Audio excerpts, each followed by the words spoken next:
Hey, this is Stu. Hey, this is Tink. Join us as we re-yabba-dabba-brew Hanna-Barbera cartoons.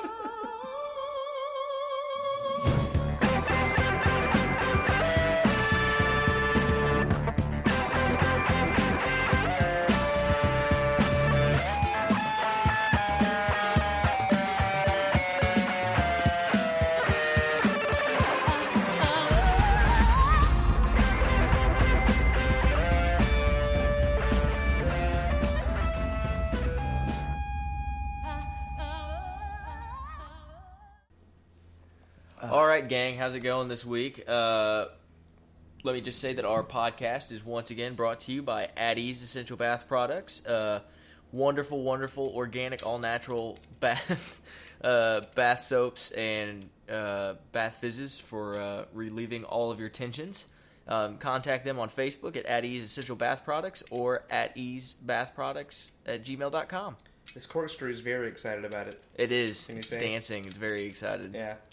He likes clean, nice smelling, soft skin. Yeah, of course. Yeah, he's a robot. He has to be clean. Anyway, what are we drinking this week? This week you brought a nice surprise. It is Fire Rock Pale Ale. I'm guessing we're going with a kind of a Flintstones theme on that one. Yes, Bedrock. It's all I could find. It's from the Kona Brewing Company in Kona, Hawaii. I think it's bottled in. Oh no, it's Kona, Hawaii, Portland, Oregon, Woodinville, Washington, Portsmouth, New Hampshire, and Memphis, Tennessee. And the bottle actually is it's got a nice picture of Hawaii. It looks like something built into the bottle. It looks like something you'd see in a Hanna-Barbera cartoon, actually. Does it? That works really well. Yeah, it looks like one of those old, Herculoids types islands. So yeah, Godzilla and Godzuki are about to come out at where that oil God. that spill is right there. Oh, I forgot about Godzilla and Godzuki. How So could we you have forget to. about Okay. We'll cover them. Yeah, unfortunately. Yeah. There's gonna be a lot of unfortunately's. There's gonna be some sad sighs throughout this one. So yeah, talking about Hanna-Barbera, huge animation production company throughout the later half of the 20th century. Yeah, it's been about 50 years now, right? Yeah, it started by two guys from MGM Studios. Yeah. Who had created and had a huge initial success with Tom and Jerry, which we're all familiar with. Oh yeah, a little too familiar. Yeah, to be honest. Sorry, they had. I don't want to be that negative this episode. There's some good stuff in here. I like Tom and Jerry. I was always kind of a fan. But they won like Oscars. I never realized Tom. When you think about a cat and a mouse just beating the hell out of each other, you don't think about that won an Academy Award. Right. It's very rote now, but I guess at the time that was top notch. Nobody had ever thought to make a cat and a mouse hate each other and chase each other around. Well, and they're also at this time they're competing with Disney, which was the animation powerhouse. Yeah. And I'm pretty sure these guys hated Disney. Well, I mean, they were not. I don't think they. I think hate might be kind of a strong word, but I would say that there was a serious competition between anybody that was animating and wasn't working for Disney. Right. So they were. I guess they were kind of like the DreamWorks of their time. Yeah, in a way, absolutely. But they were also the Carlos Mencia of animation. At the same time, kind of, yeah. There's a little bit of borrowing going on around that time. A lot of theft, a lot of cheapness.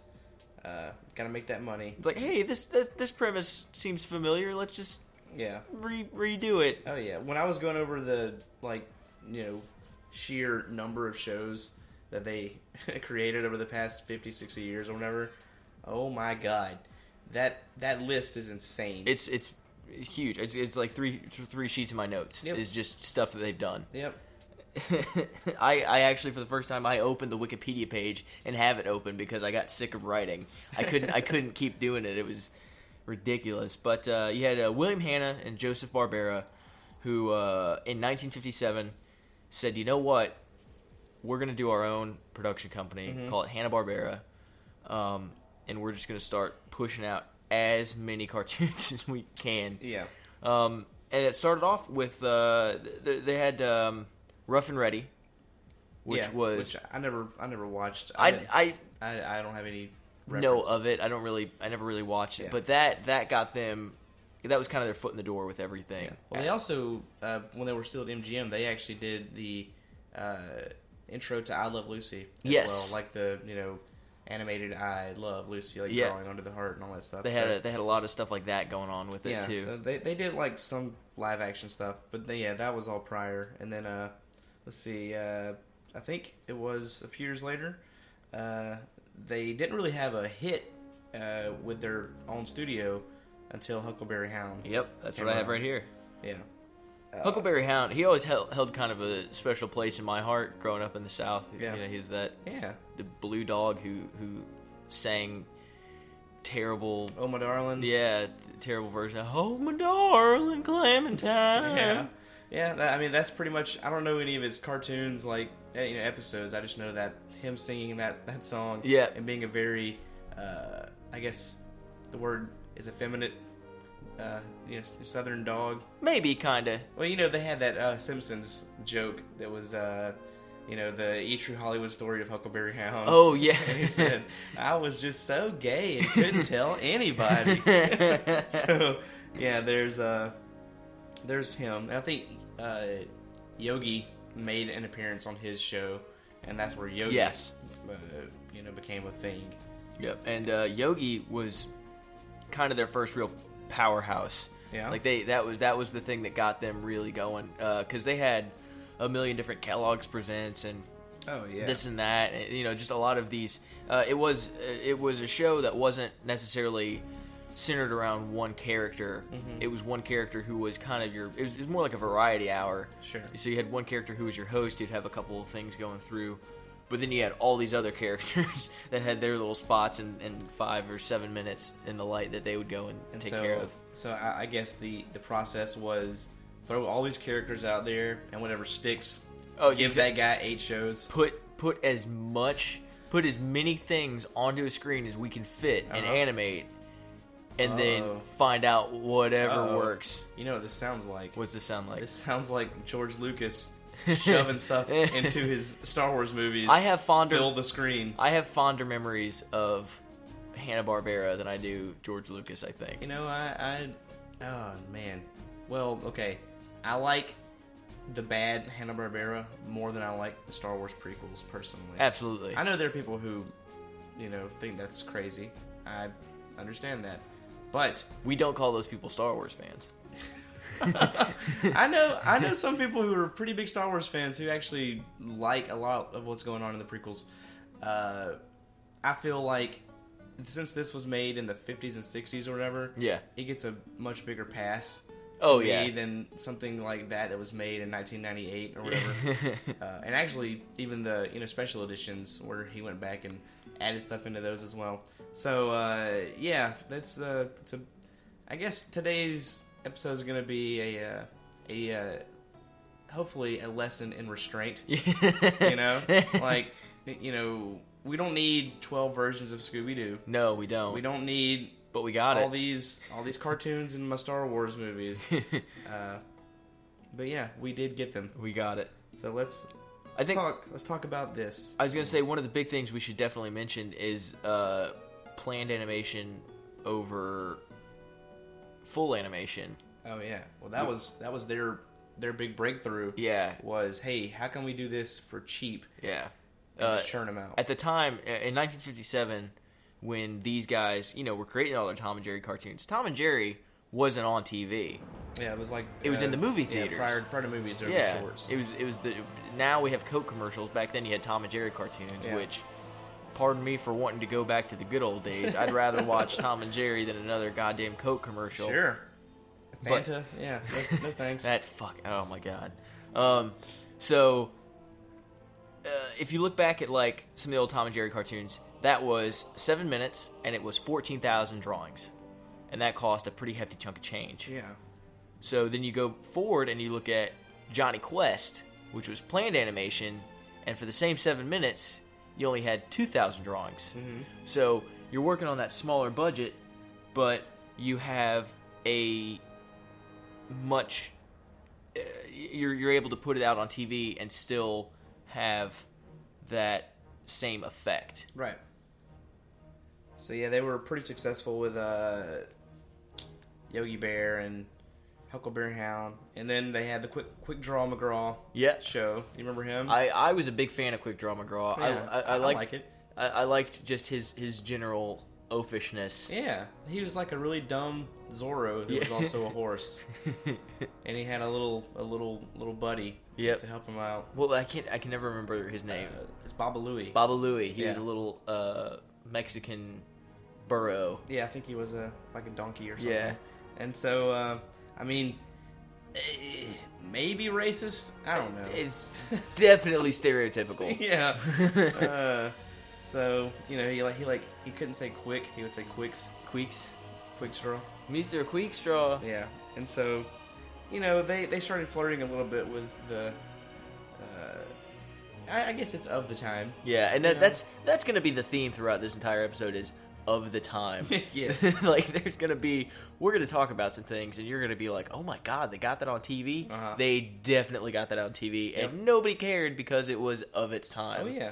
Well, I mean, this next thing. Yeah. They had these mild successes and they were rising slowly. And then they decided, hey, let's try to do a primetime animated show. And that's where the Flintstones Boom. came in. And oh my God.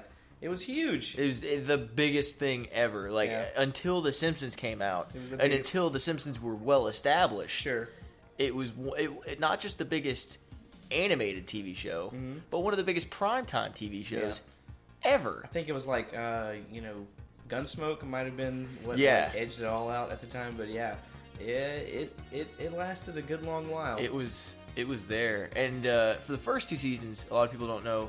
It was all black and white. This is before color TV was really a big thing, so it was all black and white animated. And it was all about some Marlboro cigarettes. It was Marlboro and Winston that were the primary sponsors, and God, did they love to smoke. What did that change to after they? I think it was like first it was cigarettes, and then it moved on to it's like Smuckers or something like that. It was something. I think it was jelly. Yeah, something pretty family friendly. Sure, yeah. Which God bless them, and that was their transition to color, which I guess. It kind of speaks for the changing mindset of that time. Yeah. Like, hey, let's quit smoking a little bit and focus on the family, maybe. I mean, I feel like out of all their properties, maybe, one we'll talk about later is, Scooby-Doo. Yeah. I think the Flintstones stood the test of time more than anything else. It's Absolutely. funny considering they're cavemen. Yeah. But they're the modern Stone Age family. what did I do with my beer? Oh, there it is. I put it back in the thing. But yeah, you're right. The modern. Yeah. So that they can be in Literally any whenever. era. Yeah. So in season 1, he can talk about Jack Benny, and then in season 241, he can talk about President Zizor. Alien. Yes. Right? I, for one, welcome our alien overlords. So, the Simpsons. Flintstones had however many shows. They had spinoffs out the wazoo. They had, like the Fred and Barney Comedy Hour or something. It was all the Flintstones. It really all boiled down to it was the same, I guess, setup and everything. The same characters, just done on a different time slot. Yeah. And I mean, the whole thing was rip off of the Honeymooners. Oh yeah, absolutely. Like everything that I read, it was a gentle nod to the Honeymooners. I was like, no. It was a straight up rip off. It's like, what if we took these characters and put them in the Stone Age? They had the same voices. Yeah, they do. It's yabba dabba doo. Yeah, like to the yabba dabba doo moon or something. You know what I mean? He's like. I don't know. He had to have a catchphrase. It's a pretty good one. It is a really good one. And then you had the Water Buffalo Lodge and all that. Yeah. Twinkle Toes. Yeah, his bowling prowess. What is the name of the little green alien? Kazoo. The Great Kazoo. Yeah. Yeah. Speaking of going to the moon, they decided at one point that what this show needs? Aliens. A space alien. Who was pretty much a genie as well. Yeah, he couldn't do anything. He was less of a genie, more of a djinn, I think. Right. He kind of malevolent a little bit at times. Yeah. A little bit mischievous. Which, I think he came around when the show started to wane a little bit. Yeah, that was toward the later seasons. Yeah. But I actually really, really like all the Kazoo episodes that they were really fun. Because he's just being a jerk the whole time. You know, like it's fun watching Fred be a jerk, but you know, you need some more jerks. You need somebody to kind of, he needs a comeuppance of a sort. I remember really when I was a kid loving that stupid live action movie with John Goodman. For some reason, I never saw Viva Rock Vegas. I never saw it. I'm pretty sure Fred Flintstone in that movie was played by Robert Baratheon. Really? I think it was him. Wow, we're gonna have to go back and actually watch that now. I think. But you keep talking. If you look on like IMDb or Rotten Tomatoes, the Viva Rock Vegas, the prequel, excuse me, has a higher rating than the first live action show. Oh, really? Yeah, than the movie, I believe, which had it was John Goodman, Rick Moranis. Yeah. Who played? It was Rosie O'Donnell playing Betty. But it was all about. I never understood that casting choice. It was ridiculous, right? Because I mean, I don't have anything against Rosie O'Donnell, but when I think Betty, she ain't Betty. She ain't Betty. Yeah. Although it did have the B-52s, That's and true. Rock and Halle Berry. Yeah. And the guy from Twin Peaks. The guy from Twin Peaks. I can't remember. I can never remember his name. You know what that makes me think of? Because he is a big... Because he was in Dune, and he's been in a million other David Lynch things. Yeah. I'd like to see a Flintstones movie directed by David Lynch. Oh, I don't know if the world's ready for this. I don't think so either, but I'm ready for this. Yeah. So, David Lynch, if you're listening... Please make this. Green light that. Let me tell you. Okay, I'm gonna kind of rattle off some of the cast to the Viva Rock Vegas. Okay. Mark Addy is Fred Flintstone. That's Robert Baratheon. Stephen Baldwin is Barney Rubble. Red flag. Yeah, right. Kristen Johnston, who I believe was was Third Rock from the Sun. Yeah, she was Wilma. Jane Krakowski. That's actually what? The greatest casting choice for Betty I can possibly think of. No shit. Yeah. Joan Collins was a lady in it. Alan Cumming played the great Gazoo. We got this wrong. It's Gazoo. He is the perfect choice for the Great Gazoo. I'm just imagining somebody who's like a Flintstones, buff, getting really mad because we called him Kazoo for the first hour. He's not an instrument. He's an alien. Harvey Korman, man, he was in this. Was he? He Yes. was the original voice of the Great Gazoo, right? Maybe. I don't know. He was definitely he had a lot of comic work before this. He was in probably my favorite comedy of all time, Blazing Saddles. Yes. Oh man, this is crazy. Yeah, it's a hell of a cast. There's a lot of craziness going on with that. Now I have to see it though. By the way, the name of the guy from Twin Peaks, Kyle MacLachlan. Okay. Yeah, I knew his name. I didn't know his name. Oh my god. And if you go back to watch the first one, you have Mr. Slate. Yeah. Played by Dan Florek of he's the captain on Law and Order SVU. Oh, okay. Is that okay? So he did fine after the Flintstones. Oh yeah, he did well. But I just think they all did. All I can think of is his character in SVU for some reason being on the Flintstones. Flintstone. I know. Oh man, I saw this movie. I had to be 50 times as a kid. Oh yeah. So I have it memorized. Well, I mean, they had. It's not good though. It's not good, but it's fun. Yeah, it's good. It's a good kids movie. Yeah. And we'll talk about other kids movies. Oh later yeah, on. it's gonna come back a lot, especially on this list. Yeah. One of the you were talking about the movie. One of the big things I remember is McDonald's. Oh hell yeah! Fucking bought everything Flintstones related. I had all those cups that look like rocks. You know what I mean? Oh, I wish I still had those. They were actually pretty cool. Back in the day. They did a very similar thing with Batman and Robin and Batman Forever. Yeah, with like the cups that were, I guess, laser etched. I had all of the cups. Did you? I had all the glasses. Do you still have them?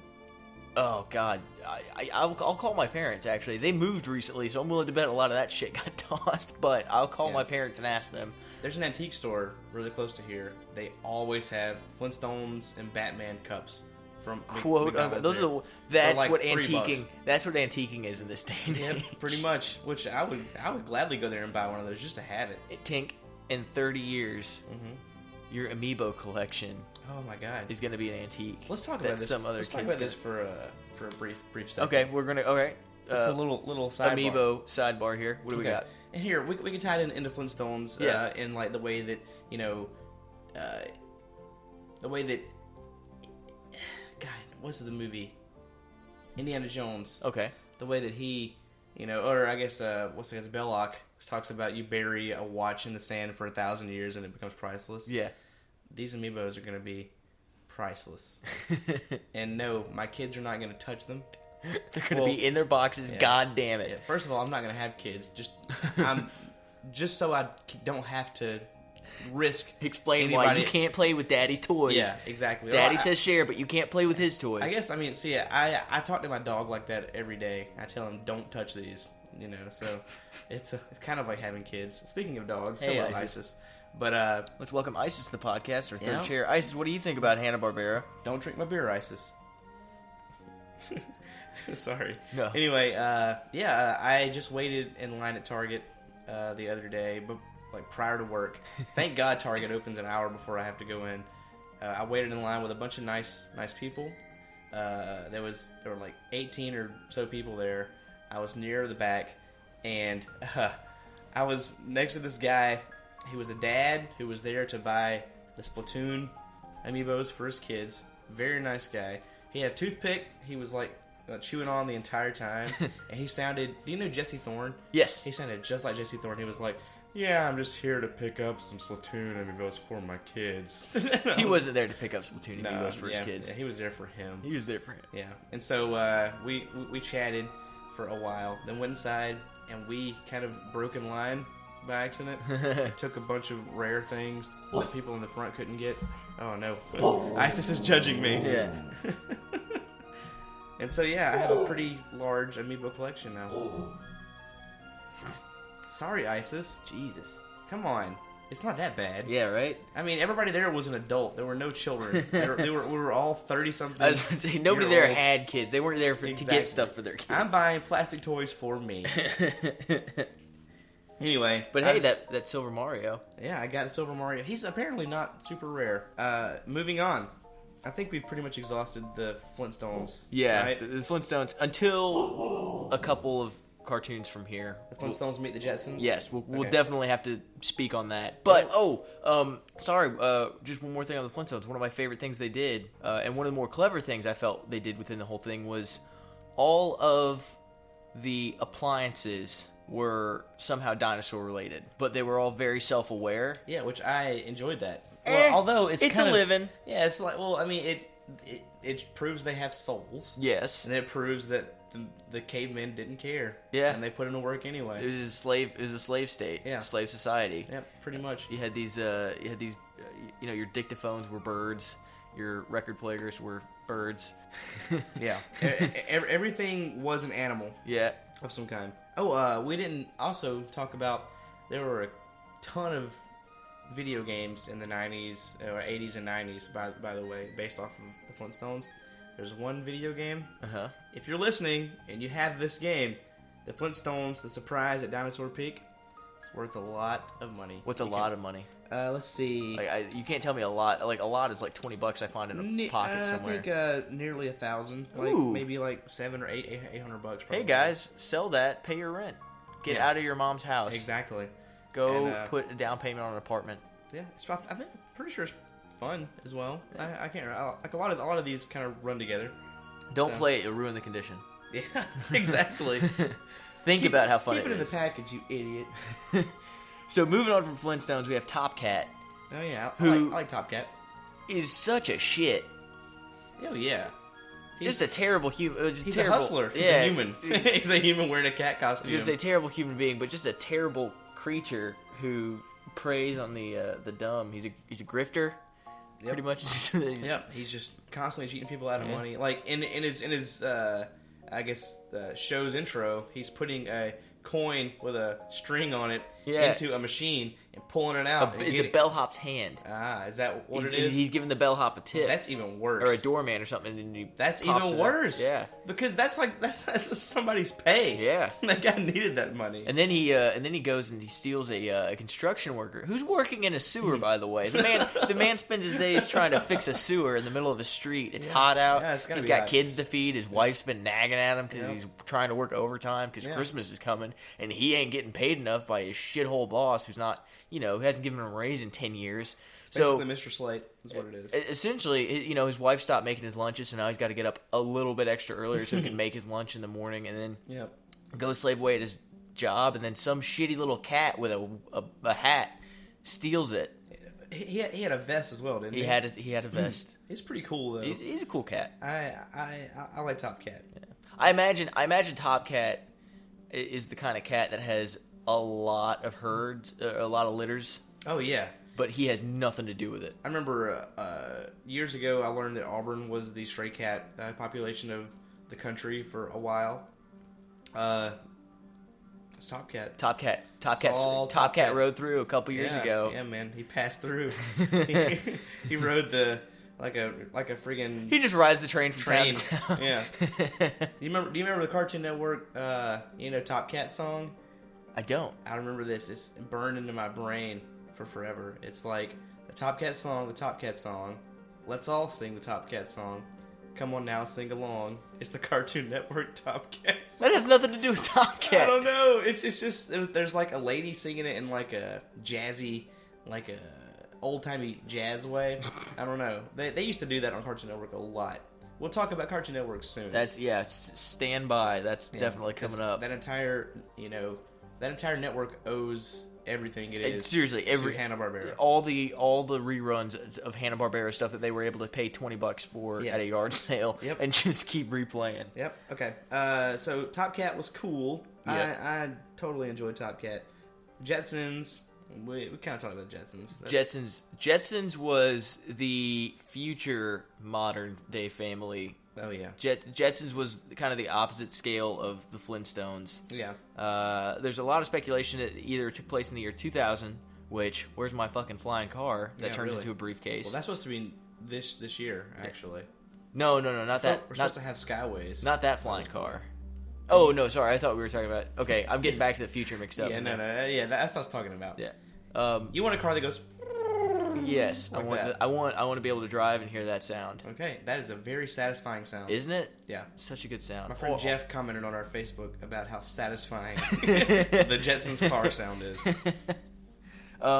There's speculation that it's either the year 2000 or the year 2062, which I don't know where they're getting it. Yeah, but, random number. Yeah, that seems more realistic to me. Yep, absolutely. Like especially with all this new Google self-driving car stuff coming out in the next couple of years. So I think it's a possibility. I think they probably nailed the year to a T. 2062. 2062 is it. I'm gonna have moving walkways everywhere in 2062. Yep, pretty much. Your shower. You're gonna zoom right into your shower. Yep. It's gonna shower you for you. You're gonna zoom into your changing room. It's gonna shove your clothes on you. I assume the first couple of families to do this, there's gonna be a lot of like arms getting ripped out of sockets and stuff. Yeah, it seems there's gonna be like a Elon Musk right now is developing all this.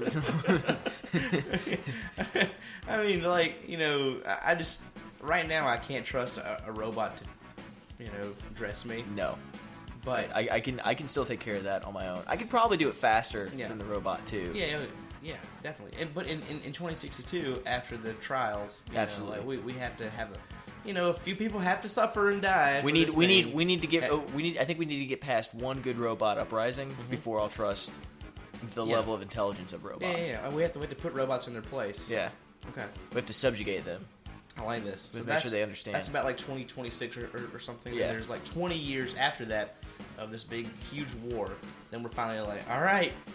Skynet's going to go active in the next 10 years. Okay. Skynet's going to do a really good job of fucking up the human race. I think every day that I've talked to you for the past year or whatever, you've mentioned Skynet. Terminator Genesis is coming out. I got to say, as a guy with the Terminator tattoo, I'm kind of a Terminator fan. Yeah. So I'm constantly on the lookout for Skynet. No, I'm just telling you, man. I'm on board with your Skynet. But here's propaganda. Here's how I think it turns out. Skynet goes active the next 10 years. Oh. In the next 20 years, we beat Skynet. Okay. But the Earth is so polluted. Because, I mean, look at all those movies. It's always really dark and gross. So it's like the Matrix So type deal? we have to build up. And that's how we get the big floating houses. In the clouds. And so then everything below the Jetson city is just utter garbage? just terrible. Oh. They have little Wall-E robots going around trying to clean it up. But was it... Okay, I can't remember the Jetsons Meet the Flintstones movie. I do remember this. The day that I rented that movie, we were adding on to my house. We had this, we were adding on this giant room to the side of my house. So we had, there was, a bunch of, contractors everywhere and stuff. Yeah. And I was, running outside, and I stepped on a nail. Ooh. And it went straight through my foot. And, Ew. it was, poking out of the top. And I, didn't cry. I was like, hey, there's a nail in my foot. And I got, rushed to the doctor, and they patched me up and stuff. And I couldn't walk on it for however long. And that night, I came home and I watched the Jetsons Meet the Flintstones. I don't remember anything. I think I was doped up on painkillers. I think the nail through the foot probably took precedence in your memory. Probably. Yeah. So that's my memory of that. But is it the case that the Jetsons are up here and it's the future and the Flintstones are on Earth? That's a fan theory that people kick around. And it's a new, you know what I mean? It's the future. But the Earth is so destroyed that there's a new Stone Age. I think within that how they move, the Great Gazoo plays a big role, which I think the Great Gazoo is just oh, Flintstones, do you want to go on a vacation? Let's go to the future. Okay, never mind. That kind of ruins it. I think I'm 90% sure that's how that's how I'm remembering it. No, that's whether or not that's how it was, but I'm pretty sure I'm not creative enough to come up with that. Although, I mean, if you think about it. This tiny Martian / God, yep, just playing tricks on planet Earth, for fun. I can totally get on board with that. Absolutely, that's all right. They never really. He's kind of like a Q entity from Star Trek. They never really dish out how far his power extends, but within the realm of the script. Is Q? Who's Q? I'm not a Star Trek guy. Oh, you're not? Okay, so the Q are these omnipotent beings that are essentially just watchers throughout the galaxy, but every now and then, for some reason, John Delancey likes to go and fuck with Picard. Okay. I need to watch this because we need to do an episode. Oh yeah, the Q Continuum is one of my favorite characters, and just John Delancey himself, because he is one of the greatest actors to ever live. Sweet. So we'll definitely go back to them at some point. Okay. Well, let's see. We have talked about the Jetsons. Let's kind of go over Johnny Quest and all of its different oh my god iterations over the years. So the first Johnny Quest, they had a bunch of cartoon artists. It was one season, right? The original Johnny Quest. Yes, and they had a bunch of comic book artists who were working there. And this is really where you can see, because while the Jetsons were minimal animation, you had backgrounds and everything, but it was the same background, and you had the characters just didn't move much unless they were speaking. Johnny Quest, I feel, is where it becomes most apparent that they were doing planned animation, which is if somebody's speaking. Their mouth moves. Just the mouth is moving. The rest of the body is still. They essentially the only time anybody moves is oh, hey, we have to shake hands. Okay, now he has to run. And the hand just kind of moves at the friggin' elbow. Oh yeah, it's that's it. Very robotic, very stiff. Yeah. Not great animation. Yeah. But it worked, man. It saved them a lot of money, and for that one season, 12 to 24 episodes. I don't know how long seasons were back then. They recycled it. Yeah, they recycled it for years. 20 years. Yeah. Yep. Same season. Same thing with the Jetsons. Yeah. There were 2 seasons of the Jetsons. There were 24 episodes. Until the 80s. Until the 80s. From 1964, which is when the Jetsons came out, until 1986, you had 24 episodes of the Jetsons. That was it. Yeah. So you're a kid growing up. You watch the Jetsons. You're watching those same 24 episodes over and over and over. You've seen it all. And then you have a kid, and your kid's watching the Jetsons, and suddenly there's this little alien thing with springy legs that's jumping around all of a sudden. You're like, this isn't my fucking Jetsons. What's going on here? It's the 80s, and they brought in these new characters. Is that when they brought in his monitor in his office that would talk to him? That Yes. Okay. It was like George, that thing, whatever it's called. That is exactly what it was. Okay. But what you managed to do was the voice actor from the Jetsons, George, which is his actual name is George. Can't remember his last name. Okay. Zimmerman. No. Absolutely not. Sorry. He was voicing George Jetson throughout the entirety of all the Jetson series. He was such a prolific voice actor. He was in a lot of stuff. He died in the middle of a recording session. Like, while they were talking? Not while they were talking. Okay, I was like thinking it was like, Jane, give me. No, he was doing. I'm sorry for making jokes about this No. death. He was doing a recording session, and he called the recording director over, and he said, "Hey, I need you to just come. I can't hear what you're saying. I'm having a really hard time. I'm listening to the can." He was like in his late 80s, early 90s. Okay, so it's not like a tragic death, I guess. Well, fair. I mean, he died unfortunately, but the recording director says, and I learned about this through an animation podcast that I listened to called oh my god, it's is it the one that what's his name does? Yes, Rob, the voice actor guy. Yeah, that'd be the best place for it. Yeah, he was the voice of Yakko on the Animaniacs. Yeah. I know. Oh my god, I know the guy's name. It's just 2 beers in, you don't know anything. Yeah, it's true. His podcast, if you dig it up, it's super great to watch or listen to. Excuse me, but he calls the recording director over and he says, "Can you just put your ear next to my ear and see if you can hear this?" And she says that she could hear his heartbeat through the pulse in his ear. God. And then, like 20 seconds later, died of a massive stroke. Really? Yep, died right there. Well, I feel in bad the for animation studio for making jokes. If we listen, okay. Let's make a new rule here. Yeah. If somebody ever dies, from now on, let's not explain the horrific details behind it. So if we make jokes, like if somebody died in like 1947, you know what I mean? Yeah. I could be like, haha, he died from, black lung or whatever. The polio got him. Yeah, he got polio. And I don't want to know how he really died because then it makes me all sad. And I have to think about it. I was just trying to demonstrate his passion for what he did, and that was great. He's an awesome voice actor from what I've heard. The woman who did the voice of Judy still does the voice of Judy. Really? Yeah. Wow. Which is pretty cool. Wasn't she? She was a model, right? She was a model. She was a model. She was on a lot of radio stuff. Okay. Which in the early days of these animations going on to TV, they didn't have voice actors. Yeah. They pulled people from the radio who were used to speaking into a can essentially, and then they would show them their character. Yeah. And then they'd go in and just do their thing. I mean, that's pretty much what Orson Welles did. Yes. He brought in all of his radio people from RKO. Yep. To act in his movies, and they were really good. Yeah. And so I guess it's just a age old way of doing things. It's a really good one, and it proved useful at the time. Rob Paulsen. Yes. Yeah. Mr. Rob Paulsen, super nice guy. Never met him, but I've just listening to the way he speaks and how much passion he has for what he does. I mean, is really cool. He's the voice of Raphael. He is the voice of Raphael. How can you hate that guy? And later Donatello. Was really Donatello as well? Now he is. Oh, he is now. Yeah. Oh, he is. Okay, I haven't seen the new show. Yep. I know he was the voice of. Did you ever watch The Tick? Yes. What's the genius kid with like the big brain? Oh my god. I can't think of that. I can't remember. He was that kid. I just keep thinking of Arthur. Oh no, he's not Arthur. I don't think. No. Arthur was. Oh man, Arthur might have been the guy that did Donatello at that time. Maybe. I don't know. Yeah. Anyway, it's a pretty tight knit community. Oh, yeah, once you're in, you're in.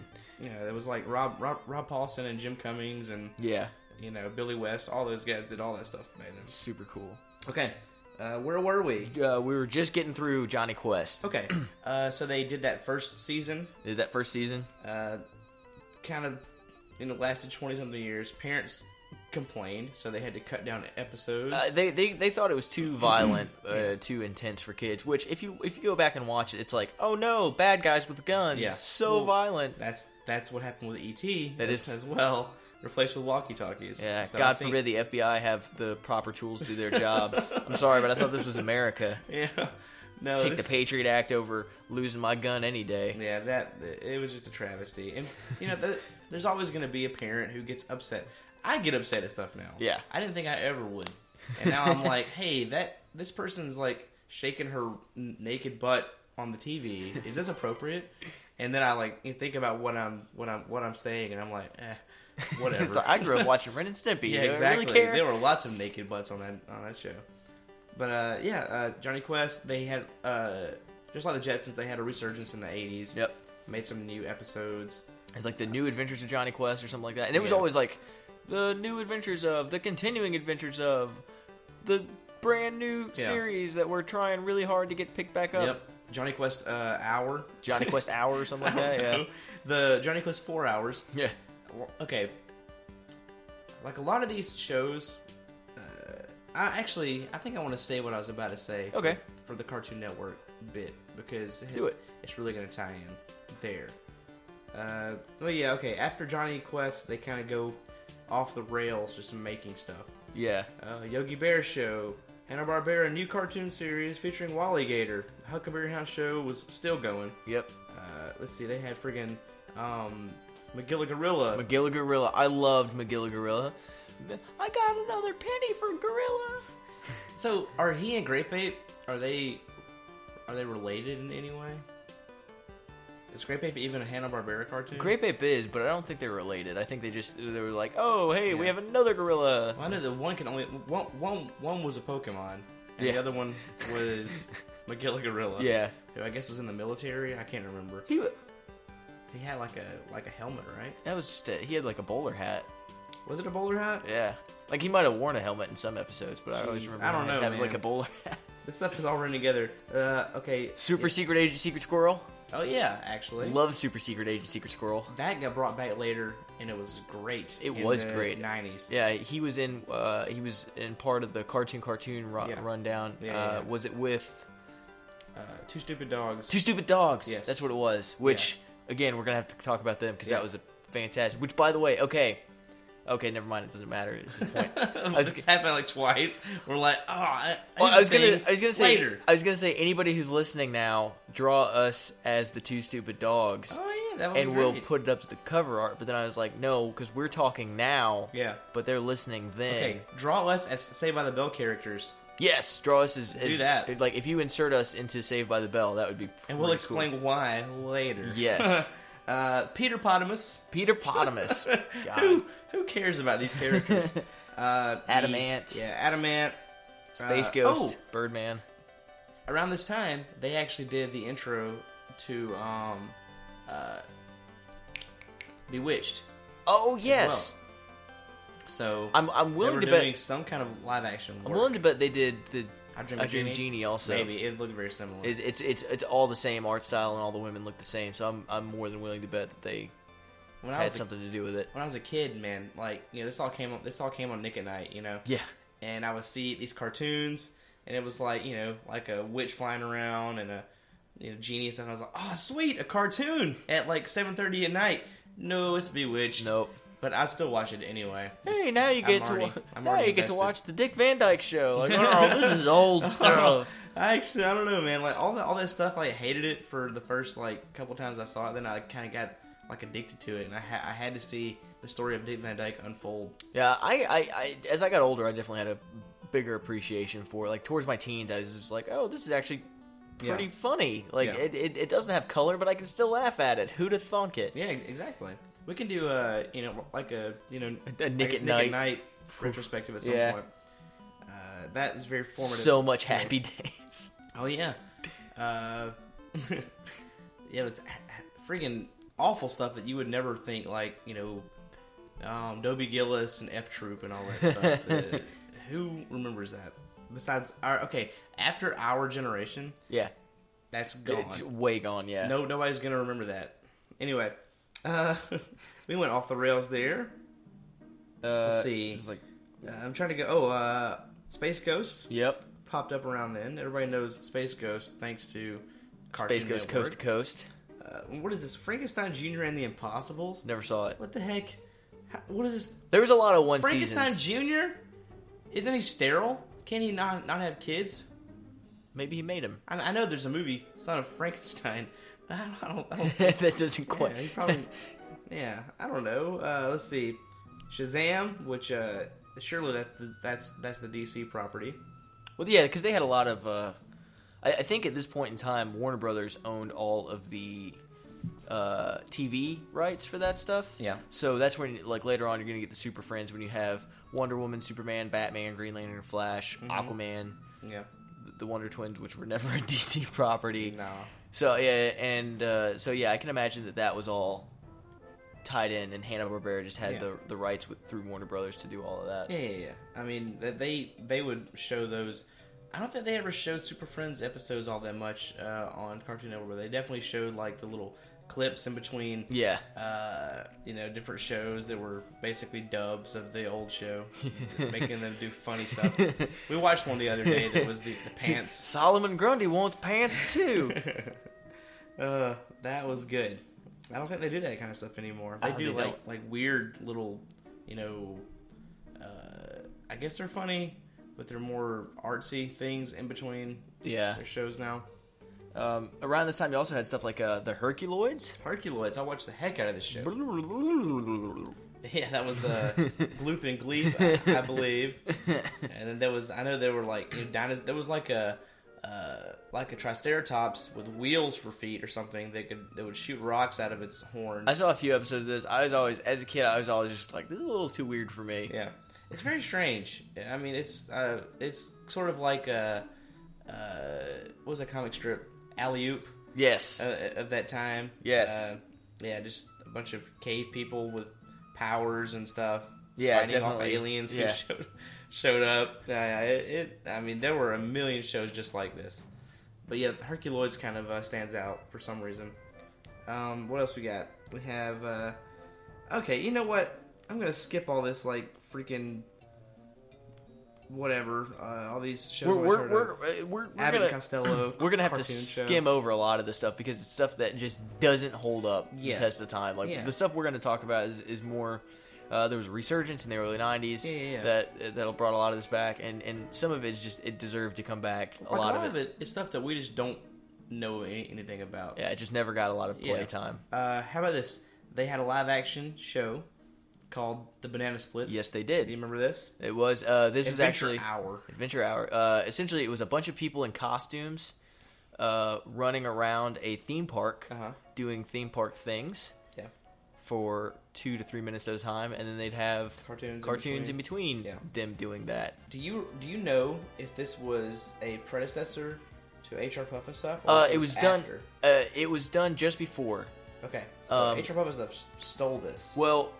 A little bit more than that, actually, the people who made all the costumes and everything for the Banana Splits had the idea for HR Puff and stuff that they'd been kicking around for a while, and they realized that okay, now we have a little bit of experience doing it, and we have this idea that we can work with. Probably they have money now too. Yes, a little bit of that. They got money from and TV connections. Okay, so they were able to go and make HR Puff and stuff, which is drug allegory out the butt. Which absolutely, is, that's. Let me talk to my magic flute. I'm gonna be in here talking to it for a couple of minutes. Don't open this door. Okay. What was it? Human resources puff and stuff. It's like the. That's the business version. Hey, I can't handle your problem.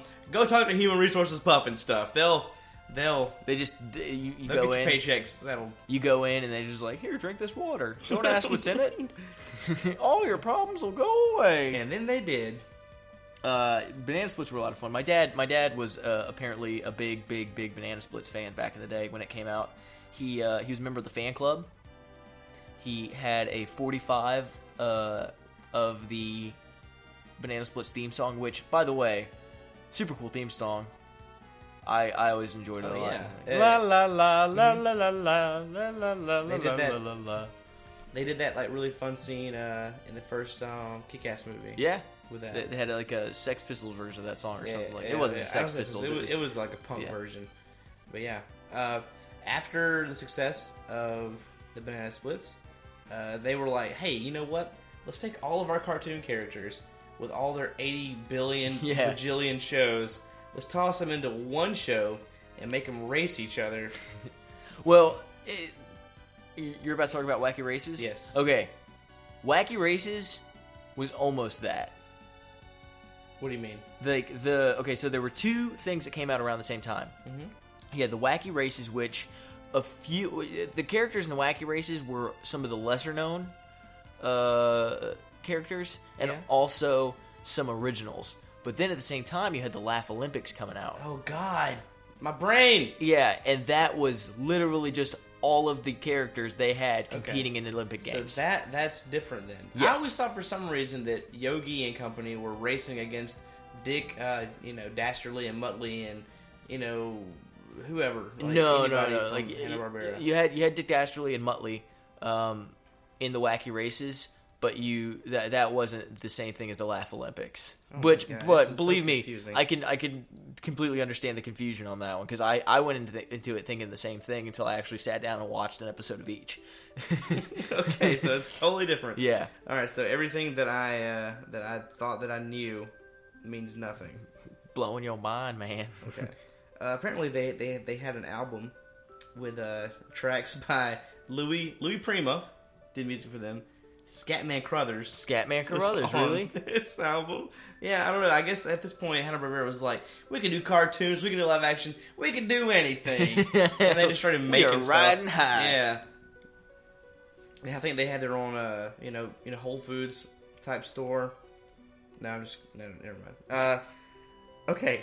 Scooby-Doo, where are you? Scooby-Doo, where are you? Yeah, oh 1969. This, after the Flintstones, I'd have to say that Scooby-Doo is probably their most popular. It might be more popular than the Flintstones now. It might be, yeah. You're right. All the Flintstones has now is Fruity Pebbles, and Cocoa Pebbles. Oh yeah, Cocoa Pebbles. Yeah. But yeah, no. Scooby-Doo keeps going. That's right. Yeah, I forgot they still keep making those. There's a new show coming out soon. Really? I think so. That dog is. And so yeah, he's got to be old. Hang on. Keep talking. He had a freaking brother. So he did. I forgot about him. With Scooby-Doo. Okay, so you had Scooby-Doo, Where Are You? Yeah. What's New Scooby-Doo? Keep going. There's 20 of these. The 13 Ghosts of Scooby-Doo. A pup named Scooby-Doo. Yeah.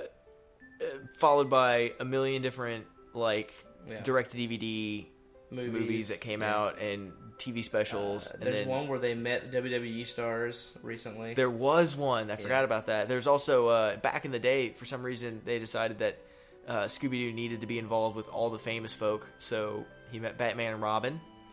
Yeah. He met the Harlem Globetrotters. He met Davy Jones. Probably. I remember that at one point. He met Don Knotts. Don Knotts a lot. Showed up.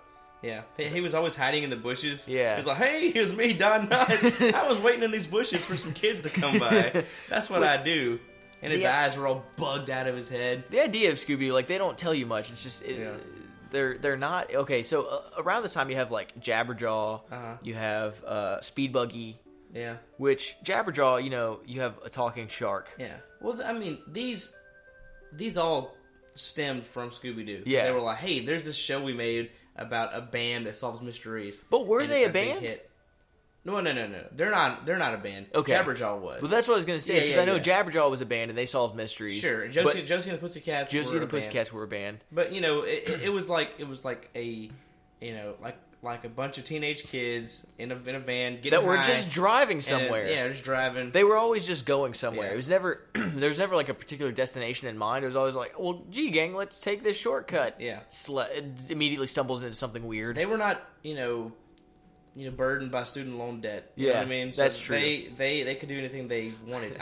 If I took out off the if I went on the road right now with a bunch of my friends, I would get back to hey, guess what? You're in a lot of trouble, man. You had some student loan payments you didn't make. Yeah. There's an idea, a fan theory that I read that I kind of like, that they're all draft dodgers. I like that. Just driving around. They're not going to take me alive, Scoob. Gee, Scoob. Scooby-Dum. Do you remember him? I do remember Scooby-Dum. Scooby-Doo's idiot cousin or something. This hick cousin he had. Yeah. And then you had, at one point, Scooby-Doo's nephew, came in. Yeah. Oh, Scrappy. Scrappy-Doo. Yeah, I think that was actually pretty early on, too. The cousin Oliver of the Scooby-Doo series. They actually... People hated him so much, which I don't really get the Scrappy hate. I don't get the Scrappy-Doo hate, but I could have done without him. I didn't need him. He was the villain in that first movie. He was the villain in the first movie. That's pretty brilliant. He was controlling Rowan Atkinson. he was a little robot. He had a little Mr. Bean robot that he was making things happen with. I wonder what is really controlling Mr. Bean. He's not a person. No, he's an alien. Yeah. It has to be. It has to be that little thing. If you open Mr. Bean, there's a Scrappy-Doo, and then if you open that Scrappy-Doo, there's a little alien inside of it. I like that. It's like a Kinder Egg. It just keeps going. What's it called? Like a nesting dolls? Yes. Russian nesting dolls. Yeah. Scooby-Doo had shows and movies out the butt. You can go to Six Flags. Yes, you can. Hear all this beer opening. He was big on Kings Island, I think. Still? When I went. Are they allowed to do that now? I went like 15 years ago, man. I have no idea what they're allowed to do anymore. Explain to everybody what Kings Island is. Kings Island is a theme park it's either Columbus or Cincinnati, Ohio, that I went to when I was super young. That I remember was like a big Paramount park. Right. And within Paramount, I think at the time Hanna-Barbera had a big chunk of it that they were operating in. So you had a lot of stuff. But if you go to Six Flags now, I think, depending on where you go. The one in Atlanta, definitely. Yeah, there's a lot of Hanna-Barbera stuff there, too, because they got pulled into the Warner Brothers. In the 2001, Warner Brothers completely took over. Time Warner and... Turner merged, and so they got a lot of those entities, and then they shut down the Hanna. So Hanna-Barbera lasted from... There's two theories. It started in 1957, and it either made it to 1996, which is when... it got rolled up into Warner Brother. Yeah. And then there's 2001 when Cartoon Network got the rights to all the cartoon stuff. Okay. Which I'm excited to talk about that. Yeah. But I think they had a pretty good run. A really good run. That's huge. It's 40 years. I mean, good God. We didn't even talk about this. Let's see. There was a Butch Cassidy and the Sundance Kids show. Yes, there was. I remember the Funky Phantom. The Funky Phantom. Hong Kong Phooey. Oh my God. Okay, can we take a break and talk about Hong Kong Phooey here? Please Can we talk about him? Yeah. So, I'm gonna pitch you Hong Kong Phooey. Okay. So he's a janitor, but he's a dog, and he works in a police station. But he's voiced by Scatman Carruthers. Right. And his little cat is a sidekick.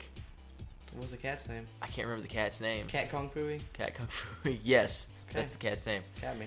And also a super stereotypical Asian sidekick. What is his name? I can't remember. Okay. Hey, sold. You have a show. Right? And that's literally, that was the show. It's like, if anybody goes in YouTube Hong Kong Phooey, and you're going to be like, what the fuck is this? You had me a super stereotypical. Yeah. Hong Kong Phooey! I mean, it was obviously kind of an answer to the blaxploitation, kung fu movies at that time. It was the cartoon, family-friendly equivalent of that. But it really wasn't that. Okay, at the time, maybe it was family-friendly, but now you'd look at it and be like, what the? Oh yeah. So there, let me pull up the names of the characters here. Scatman Carruthers did the voice of, and he also did the theme song, which was just and a heat and a hot and a hole. That was the whole thing. Was this at the same time that Kung Fu Fighting was a song, a big song? This was like 70 something. About the same thing. 75 or something. And I forgot. He's not a good. He's not like. He's super clumsy. He's not good at kung fu. He has a book that'll always pull out of some secret pocket inside of it, and he'll flip through and be like, okay, let me step by step this, and then he'll stumble his way through. It's like a Scooby-Doo trap. It never quite worked as it's supposed to, but somehow... So, it's the Mr. Magoo meets Popeye. Pretty so much. The book is spinach. Yes. But he's an idiot. Yes. Popeye wasn't an idiot, so he could like just punch the crap out of Bluto. Yeah. And that's the end of that. This one, he reads his book, he gets his spinach, but he still has a hard time. And he has to Mr. Magoo his way through it. Okay. That's alright. That works. Go. God. Alright, let's alright. Hong Kong Phooey, rest in peace. Buddy. Yeah, man. You were from a forgotten time. Around the same time, you had C-Lab 2020 came out. Oh, yeah. Which, the best thing that show ever did was spawn C-Lab 2021. Yeah, which, oh my god, let's talk about that soon. Yes, we're getting there. Okay, Captain Caveman. Captain I used to love Captain Caveman. Yeah, he's in there around this time.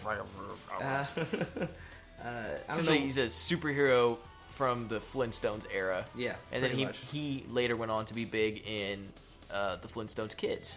Oh wait, Captain Caveman was in that? Yes. Okay. Flintstones Kids and a pup named Scooby-Doo were both answers to Muppet Babies. Essentially, yeah. You had this thing where they were like, okay, we can put out this. We have these old cartoons, but we want to put out something new. But we want to put out to kind of a younger-ish audience. Let's make them babies. Let's make them children. Yeah, put them in diapers. Yeah, so it was all the same. Well, that was with Muppet Babies. You had actual babies. Arguably, Muppet Babies was the good one. The good version of all of this. Yes. Then you had the pup named Scooby-Doo and the Flintstones kids. But they were slightly older. They were like 10, 11, preteens. They were tweens. Usually solving mysteries and stuff. Yeah, solving dumb mysteries and Scooby Snacks and all that.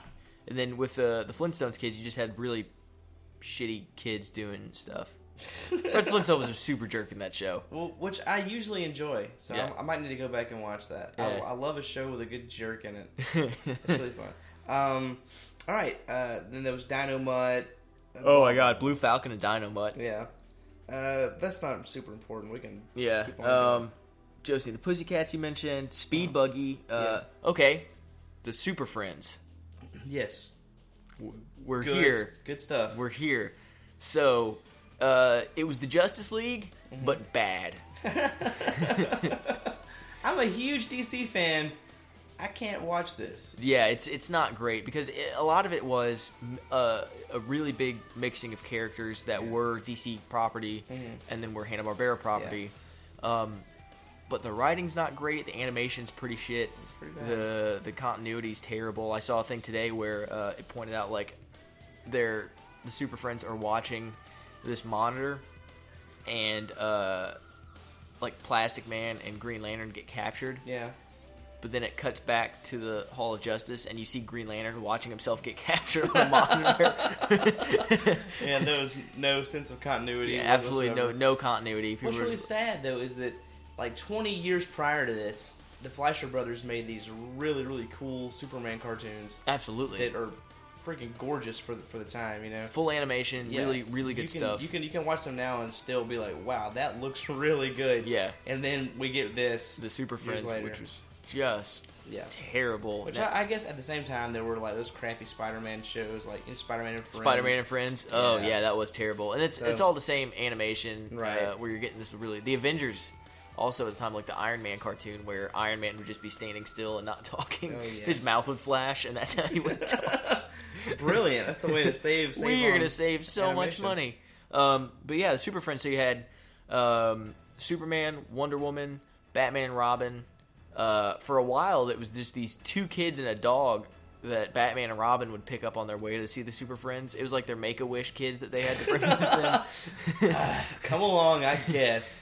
They had a few iterations of Super Friends. The second one was the more cool one because this is when you introduced the Legion of Doom. Yeah, that makes it better. Way better. So you also expanded the Super Friends a lot. So you had Superman, Wonder Woman, Batman and Robin, Aquaman, Hawkman, Apache Chief. Was Martian Manhunter a part of this, or was that? He later? Wasn't. Oh. He was one of the Justice League, but he's never in this. I just don't think they had the character. They're like, they had that Cartoon Network. I think it was a Harvey Birdman episode years later, with freaking Patchy Chief, who spilled coffee on himself, and he lost his ability to grow. Oh man, good stuff. So yeah, for anybody who doesn't know, Apache Chief literally he just had this power where he'd go Apache Chief, Chuck, and he'd grow like 6 times as large. Yeah, turn into a giant Apache Chief. Yeah, that was it. And he spilled coffee and couldn't do it anymore. Then at the end, he won his lawsuit, and a cute girl kissed him on the cheek, and he like grew like a couple of inches, and everybody laughs. That's how you do a TV show. That was that. But the Legion of Doom, which was always kind of my favorite. You had this. Essentially, it would. Meanwhile, at the Legion of Doom, and it would cut to a swamp and this big hideout thing. Yeah. It was Lex Luthor, Bizarro.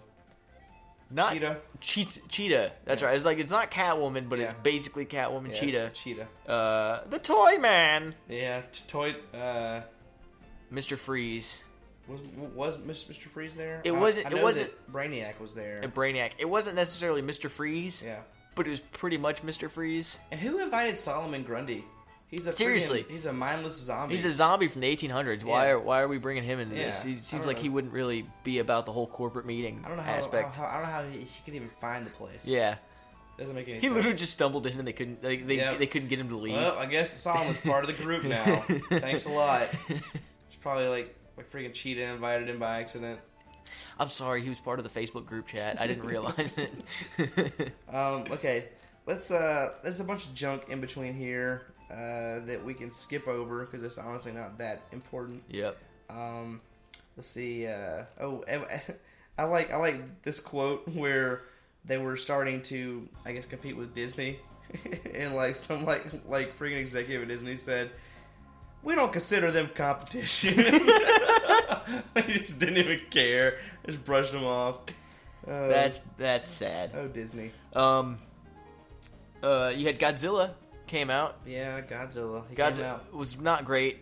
It was essentially somehow this scientist and his plucky kids had managed to put like a collar onto Godzilla or something, and Mothra or whoever would come and attack a city, and they'd be like, "Oh no, we need Godzilla!" Yeah, so and then they hit a button. Yeah, and they made Godzilla go against his nature. Yeah, he's just some pet. Help out humans. Yeah, he's just some pet that they kept that lived in the ocean. Yeah. But that wasn't all. Godzuki. Apparently, at some point, Godzilla... And they never really explained who Godzuki is. Yeah.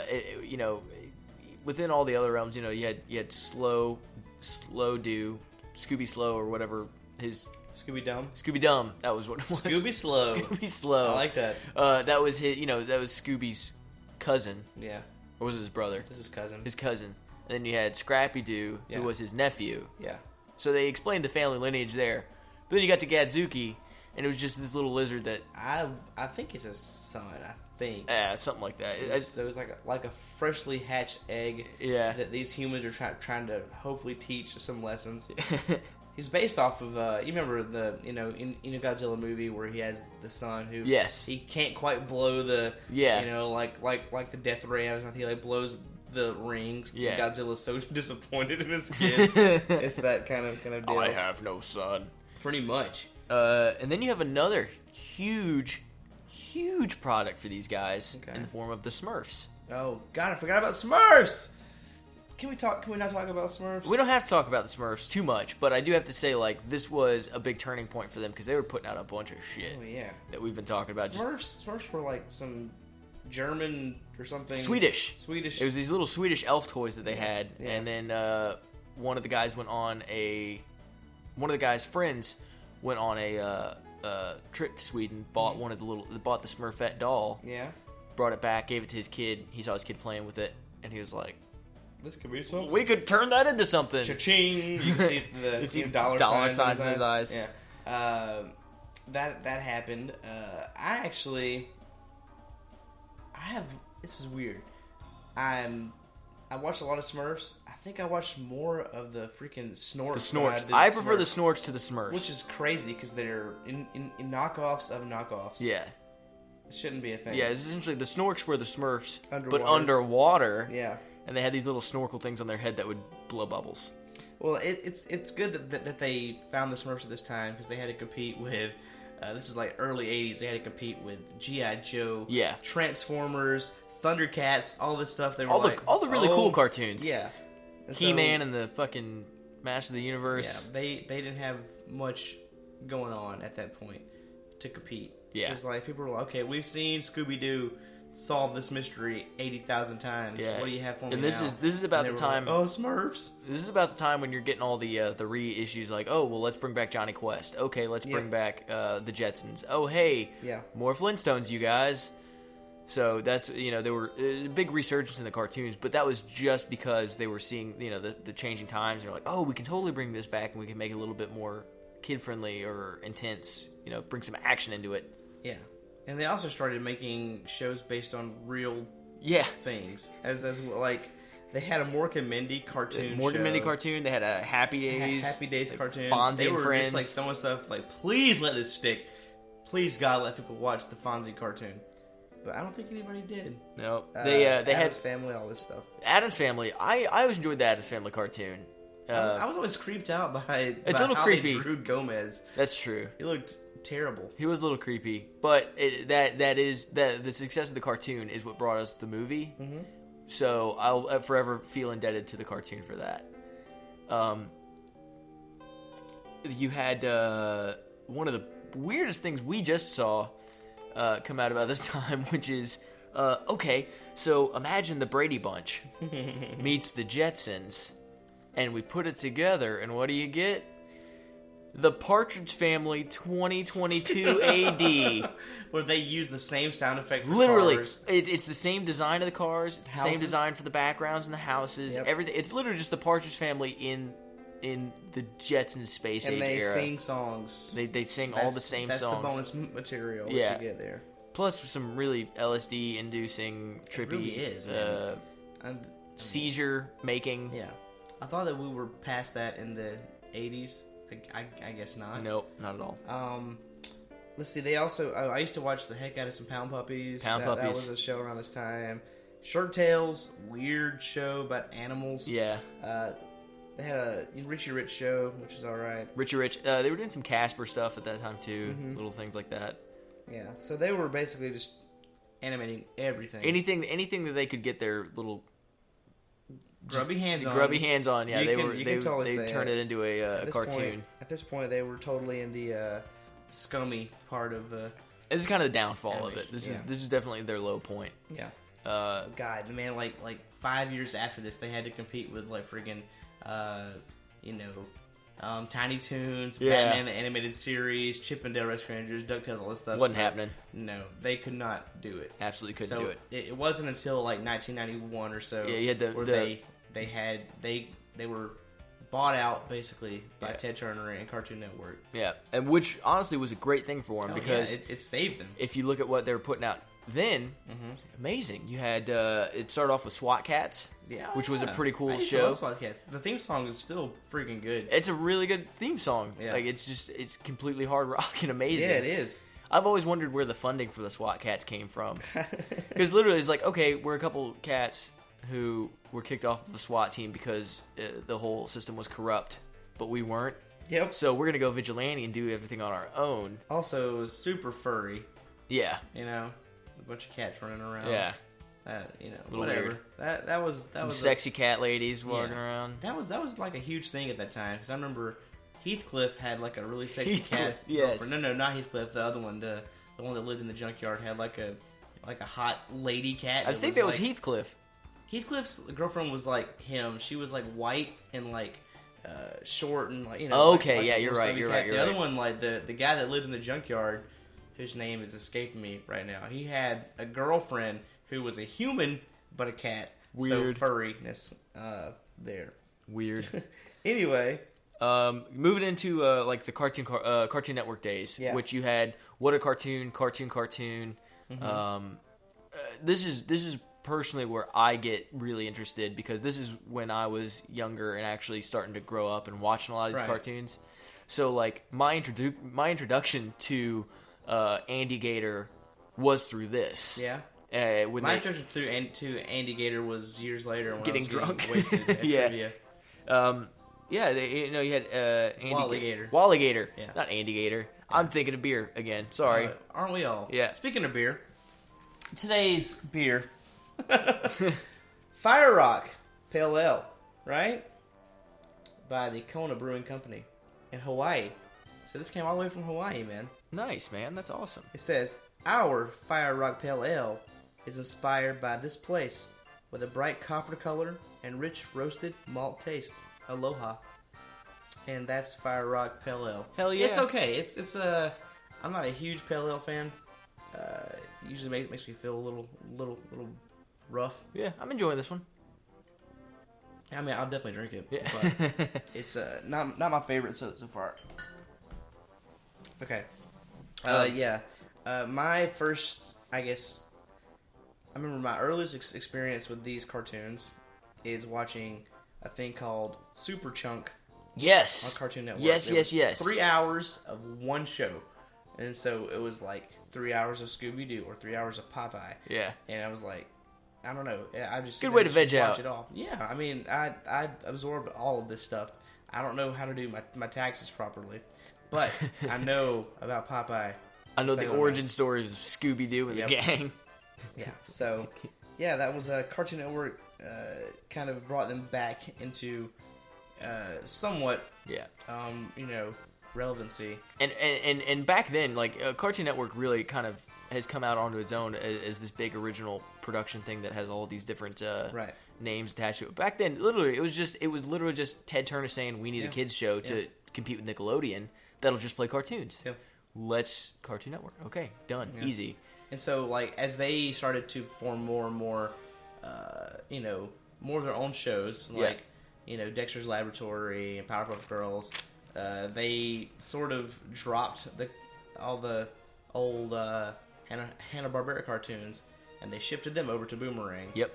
And that's where they lived. I don't know if that show, if that. I'm pretty channel sure is that's still around. Okay, so that probably still airs there, but man, that was a great era of cartoons. That was a really good era of cartoons. And those are all technically Hanna-Barbera cartoons. Yeah. Powerpuff Girls and Dexter's Lab and Johnny Bravo. And stuff. Let's talk about these. So Johnny Bravo, Yeah. was huge. Yeah. Absolutely huge cartoon. I think that and Dexter's Lab were their two big shows that kind of got everything Up until kicked off. Powerpuff Girls. Yeah.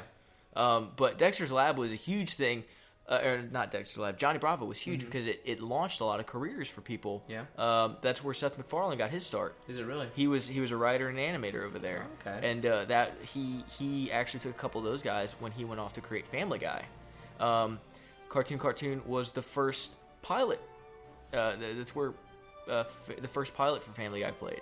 Is it really? It was a completely different thing at the time. I remember it looking awful. It was not good. Yeah. And it was completely different. It was way more kid oriented. I'll show after this. I'll show you it. Yeah.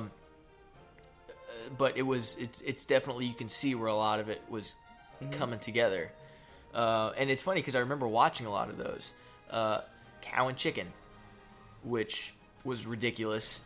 Literally the premise was there's a cow and a chicken whose parents are sets of legs with no upper torso Yeah.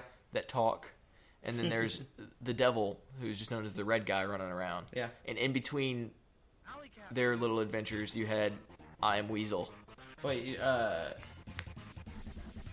devil was him, right? The devil was the red guy. Yeah, but he was just him. Yeah, It's him. it's him. Yeah. Yeah. Okay. Or they also referred to him as the red guy a couple Okay, times, but cool. that was he would, I do not remember that at all, actually. really? Yeah. Okay. I mean, I remember him because Yeah. he had like freaking lobster claws and stuff. He didn't have lobster claws. He had hands. Hang on.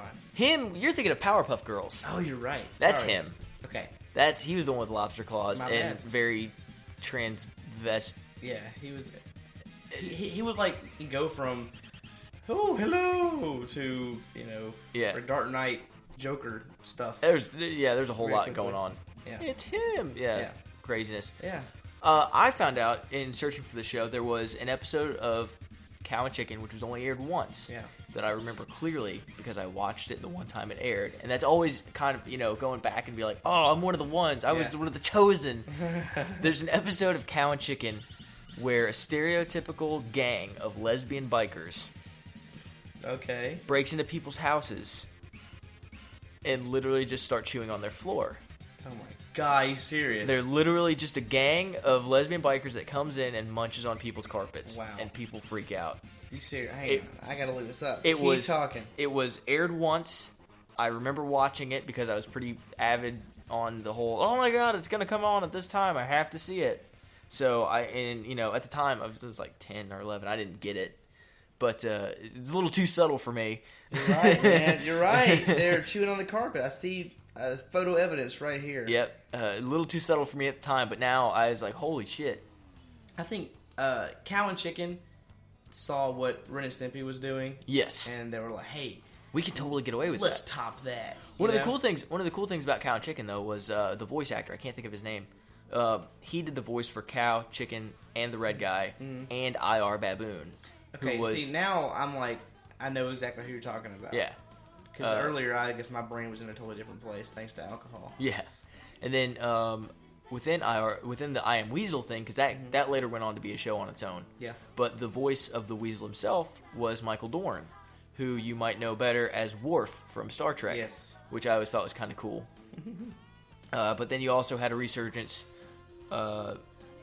No, I'm sorry. I'm thinking of jumping back to Two Stupid Dogs, which was literally just about these two dumb dogs. Well, that's like sort of Hanna-Barbera was doing a throwback type deal.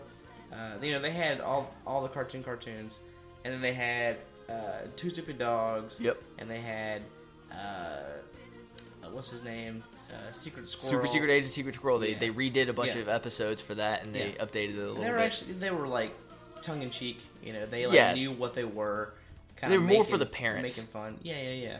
And I enjoyed those quite a bit. Yeah. And that kind of led us into a couple of years later when they started showing cartoons late at night on Cartoon Network. Yes. That were all for us, I guess. For adults. And that kind of they took their old properties and rebranded them. You had William Street Productions. William Street. And that's where we got Space Ghost Coast to Coast. Yeah. And this is going to start branching away from Hanna-Barbera, but you had Space Ghost Coast to Coast, and you had Harvey Birdman, Attorney at Law, which fabulous. Yeah, and really good. I think Harvey Birdman does the best job of making fun of its of where it's coming from. I mean, God, they have one where Fred Flintstone was he's a mafia don. He's like a kingpin. Yeah. Or when the Jetsons come back in time to sue the planet Earth because of global warming. Right. Yeah, it was just really fun, funny stuff. Hey Tink, did you get that thing I sent you? What thing? That thing I sent you. Did you get it? I don't think so. That's the Peter Potamus, man. He's on. Did you get that thing I sent you? I didn't. Okay. I don't know what this is. I didn't see this one. Oh man, we're gonna have to watch some fucking Harvey Birdman after now this I look too. dumb on a podcast too. Thanks. That's all right. We've been looking dumb for this whole thing, so okay. I think. We're good. I mean, God, yeah, Space Ghost Coast to Coast, I think, sort of launched it all. Yeah. That was the big thing.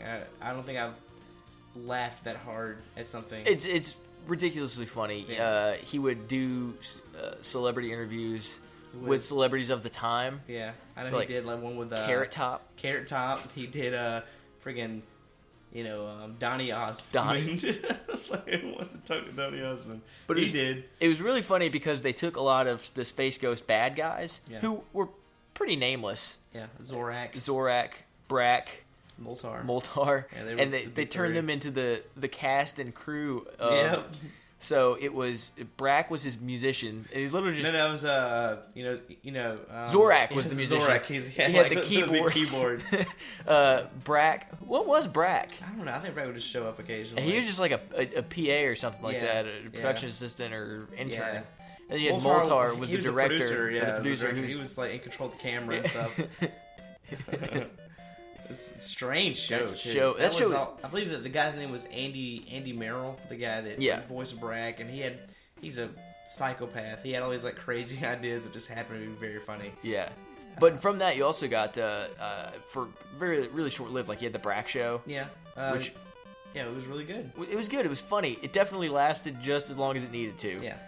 Well, and then there was the kids version. There was Cartoon Planet. They had that stuff too. Oh Brack yeah, and Zorak and Space Ghost and Company. I'm driving down the highway in my big red pickup truck. That's where that all came from. Yeah. All the crazy Brat songs, all from Andy Merrill's brain.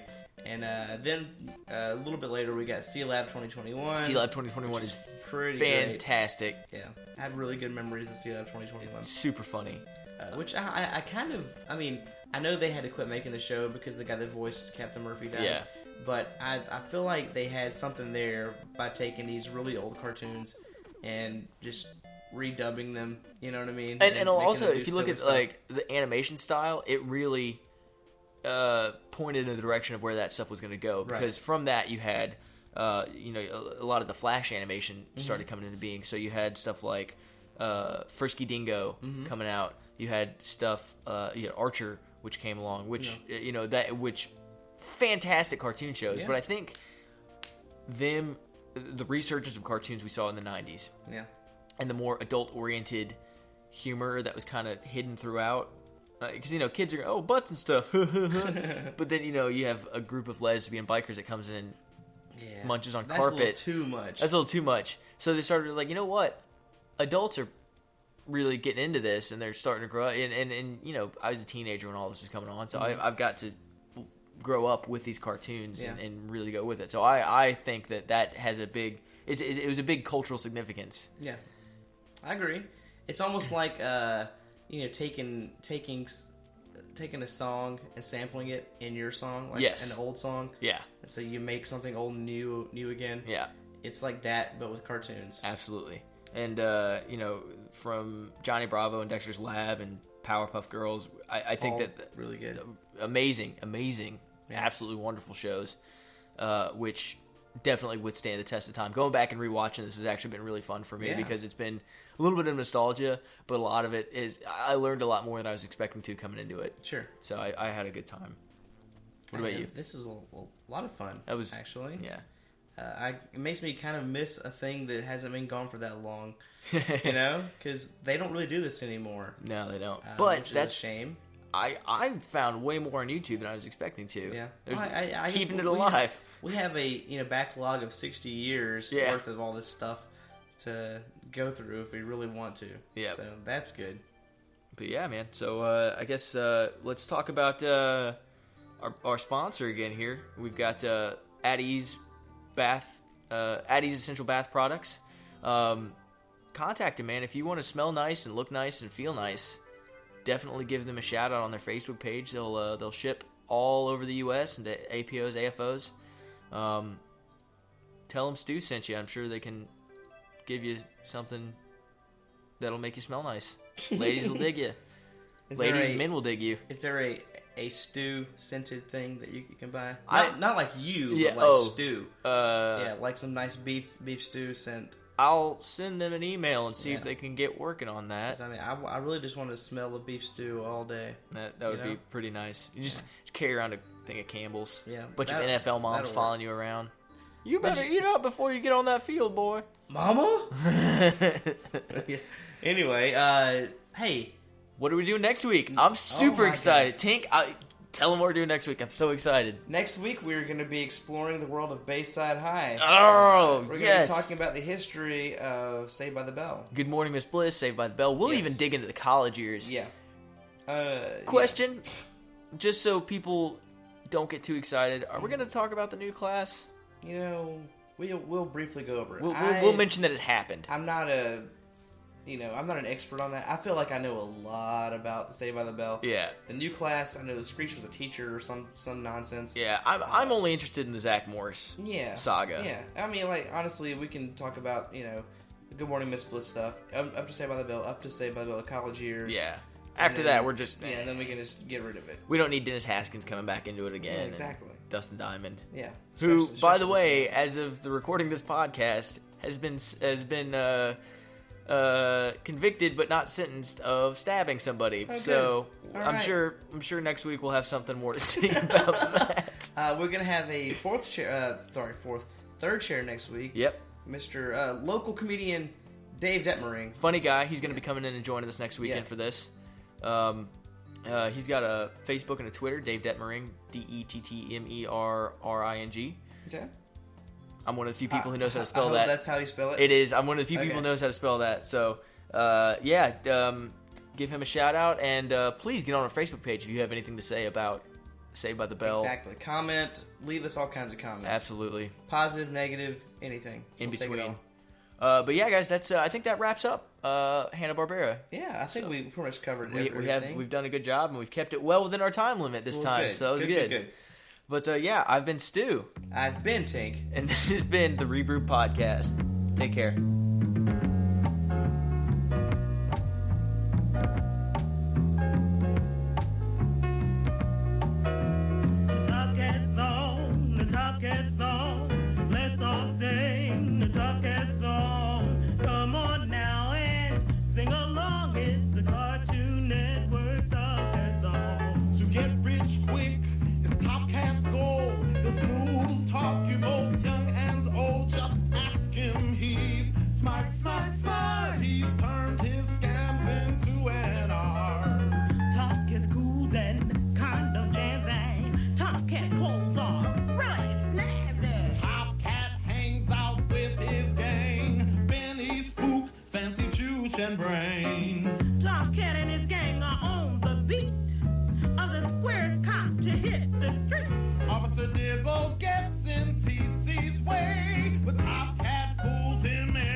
Cat's got to go on. Hey, that was good. Something